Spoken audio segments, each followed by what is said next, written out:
तो गाइज ये कहानी एक ऐसे निंजा की है जो कि लिटरली इमोर्टल है। ये बंदा मर नहीं सकता। गांव के लोगों ने इसे मारने के लिए इसका सर कलम करने की कोशिश की, इसे बुल्स से खिंचवाया, खौलते हुए तेल में उबाला, यहाँ तक कि इसे आग लगाकर जलाने की भी कोशिश की गई, पर इस आदमी का बाल तक बाका नहीं होता है। ऐसा लग रहा होता है कि ये लड़का मरना तो चाहता है पर सबकॉन्शियसली ये साथ ही साथ मरना नहीं चाहता है, क्योंकि ये बंदा अपनी वाइफ को भुला नहीं पाया है। और इसकी मौत की सजा को माफ करने के लिए इसे एक प्रस्ताव दिया जाता है, जिसमें इसे एक आइलैंड पर जाकर एक जादुई अमृत को लेकर आना होगा, जिससे पीकर कोई भी बंदा इमोर्टल हो सकता है। और इसके साथ 9 और क्रिमिनल्स को उस आइलैंड पर भेजा जाता है। पर इस आइलैंड पर जायंट मॉन्स्टर्स, जानलेवा जहरीले क्रीचर्स और एक गॉड भी रहता है जो कि उस एलिक्सर की रक्षा करता है। क्या ये बंदा उस एलिक्सर को ढूंढ पाएगा और क्या अपनी वाइफ से दोबारा कभी मिल पाएगा? चलिए देखते हैं। तो कहानी की शुरुआत होती है गाबीमारू नाम के एक निंजा से, जिसे हायर ऑफिसर्स ने मौत की सजा सुनाई है। पर जैसे ही ये एग्जीक्यूशनर इसका गला काटने की कोशिश करता है तो इसकी तलवार 2 हिस्सों में टूट जाती है और गाबीमारू को एक खरोंच तक नहीं आती है। ये देखकर सभी लोग हैरान रह जाते हैं और गाबीमारू अपने मन में सोचता है,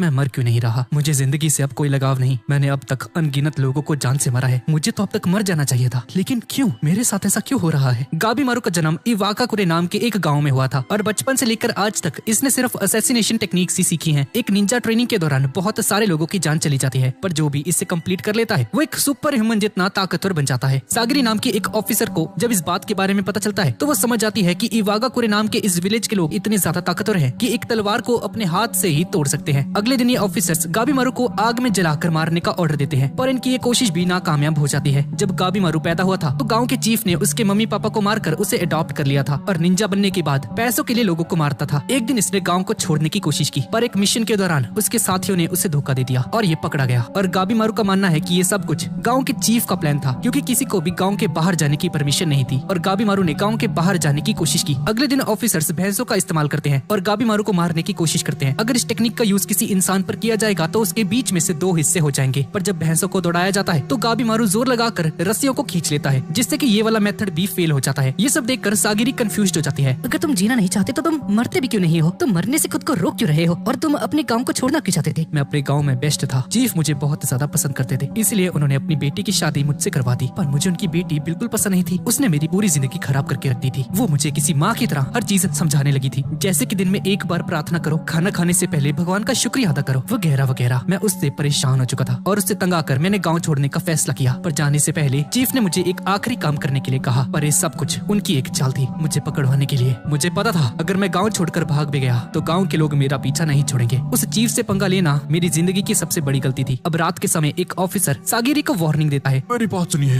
आप उस आदमी से दूर रहिए। क्या आप जानती है कि लोग उसे किस नाम से पुकारते हैं? गाबीमारू द हॉलो। उस इंसान में बिल्कुल दया या फीलिंग्स नाम की चीज नहीं है। जब